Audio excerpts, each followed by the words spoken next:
কলকাতার উপকণ্ঠে দক্ষিণ 24 পরগনা জেলার বিষ্ণুপুর থানার অন্তর্গত বাঁকড়াহাট ঝিকুরবেড়িয়া গ্রামের শ্মশানে আনুমানিক 1740 খ্রিস্টাব্দে ব্রহ্মচারী শিবসাধক কৈলাস শাস্ত্রী আশ্রয় নেন এবং সেখানে সাধনা শুরু করেন। গ্রামবাসীরা তাকে দেবতার ন্যায় পুজো করতেন। কিছুদিন বাদে সাধু বাবা মারা গেলেন। গ্রামবাসীরা তার দেহ দাহ না করে শ্মশানে সমাধিস্থ করেন। সেই সমাধি থেকে কিছুদিন বাদে জন্ম নেয় এক অশ্বত্থ গাছ। গ্রামবাসীদের সাধু স্বপ্নাদেশ দিলেন, এই অশ্বত্থ গাছই আমার প্রতিমূর্তি।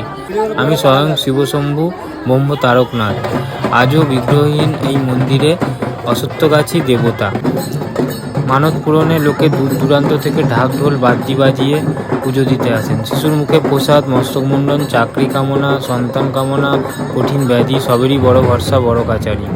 মঙ্গলবার ও শনিবার ভক্ত সমাগম বেশি। চৈত্র মাসের শেষ 3 দিন এখানে গাজন ও নীল উৎসব পালিত হয়।